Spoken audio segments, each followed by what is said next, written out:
Welcome to IAS Academy. Prior to the 2022 preliminary exam, we will cover 15 previous year MCQs daily in a video. That is a total of 2500 plus MCQs before the exam. So, let's start the session. Our first question is, who among the following anticipated Newton by declaring that all things gravitate to the earth? Options are Aryabhatta, Dharmadeva, Buddhagupta and Brahmagupta. Here, answer to this question is option D, Brahmagupta. Brahmagupta was an Indian mathematician and astronomer who had written numerous important books on mathematics and astronomy. Brahmagupta in his book Brahmasupta Siddhanta and Khanda Khandayaka postulated that all things gravitate to the earth.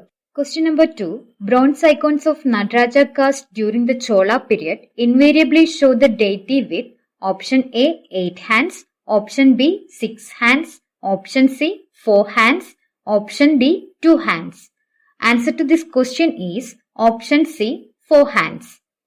Bronze icon of Nataraja is the finest example of Chola sculpture. Question number 3. Which one of the following was an emigre communist journal of M.N. Roy? Options are Kisan Sabha, The Worker, Vanguard, Arshila. And answer to this question is option C, Vanguard. Mahendranath Roy, that is M.N. Roy, was the founder of communist newspaper Vanguard.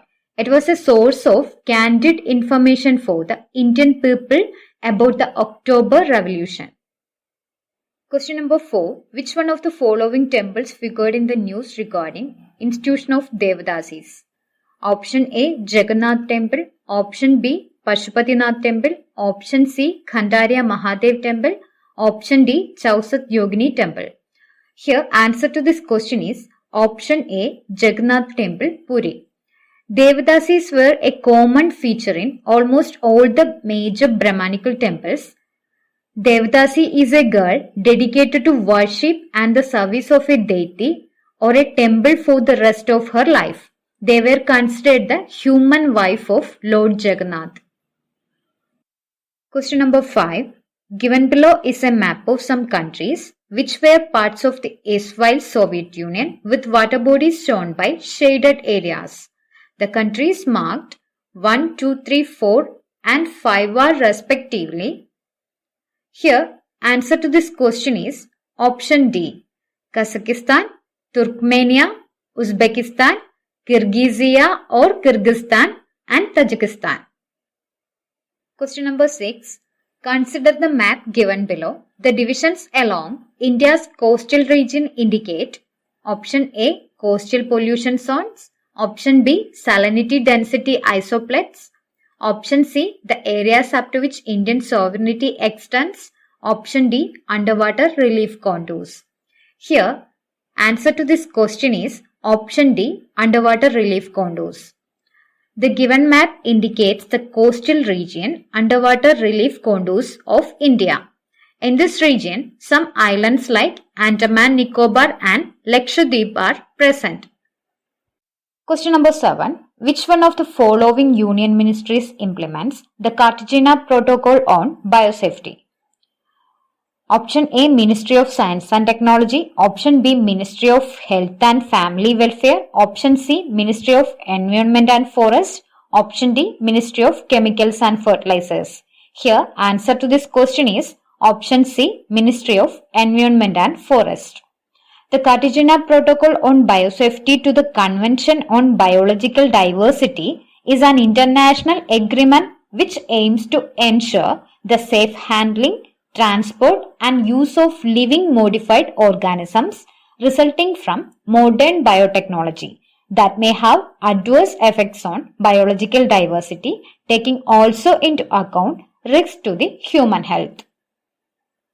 Question number 8. In the interim government formed in 1946, the Vice President of the Executive Council was. Options are Jawaharlal Nehru, Dr. S. Radhakrishnan, C. Rajagopalachari, Dr. Rajendra Prasad. Here, answer to this question is option A, Jawaharlal Nehru.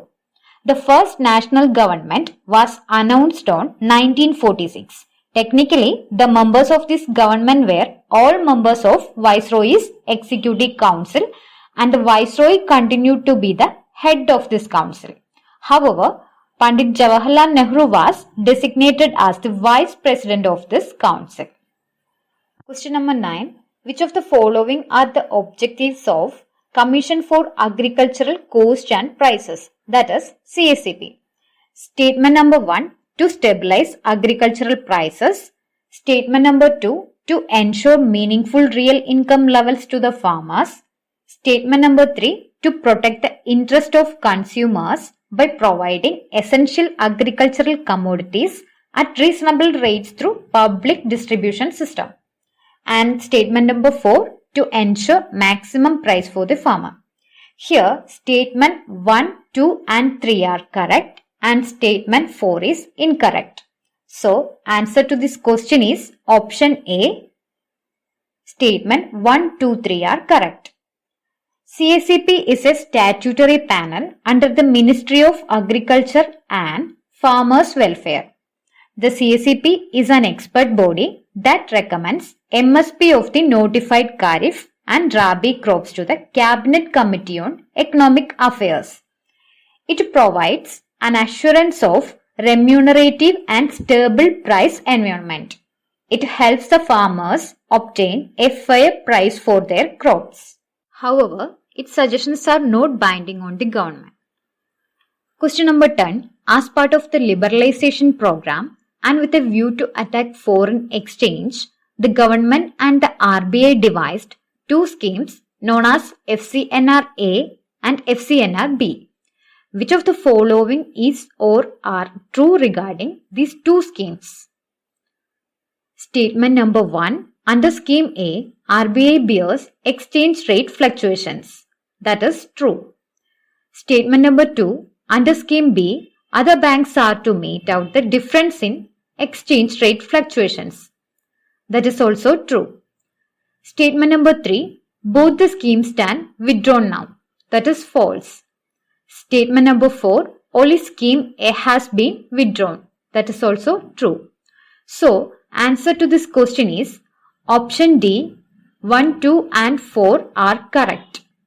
FCNR stands for Foreign Currency Non-Resident. FCNR Scheme A does not exist anymore. It was replaced by FCNR Scheme B in 1993.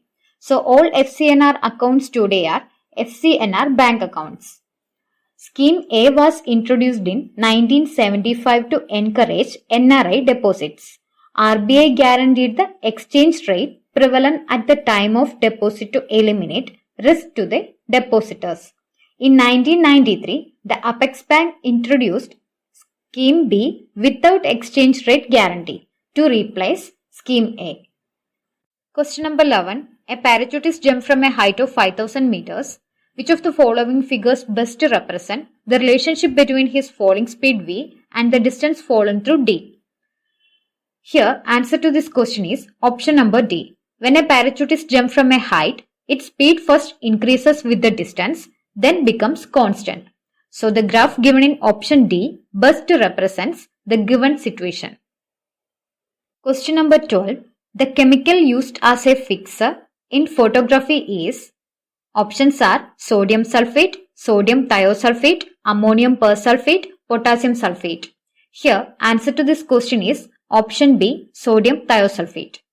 Sodium thiosulfate or Na2S2O3 is one of the popular salts that are used by photographers to fix, develop negatives and prints. Question number 13. The only snake that builds a nest is, options are chain viper, king cobra, crate, saw scale viper. Here, answer to this question is option B, king cobra. In fact, the king cobra is the only snake in the world that builds a nest. The nest is made of leaves and branches and the female snake guards it until the egg hatch. Question number 14. Cryogenic engines find applications in, options are rocket technology, frost-free refrigerators, submarine propulsion, researches in superconductivity. Here, answer to this question is option A, rocket technology. Cryogenic rocket engines uses cryogenic fuel, which are gases compressed and liquefied at very low temperatures. Cryogenic engines find applications in rocket propulsions, particularly in GSLV and in ballistic missiles. Production of very high magnetic field and remote sensing are also their applications. Question number 15. The Survey of India operates under which department? Option A, Ministry of Statistics and Program Implementation. Option B, Department of Border Management. Option C, Department of Topography. Option D, Department of Science and Technology. And answer to this question is option D, Department of Science and Technology. The Survey of India, which operates under the Department of Science and Technology, is India's central engineering agency in charge of mapping and surveying. Its officers and staff visit even the remote areas of the country for the collection of important data and produce these maps for development, defense and administration purposes. So that's all for today. Thank you for watching. We will continue with the set 3 tomorrow.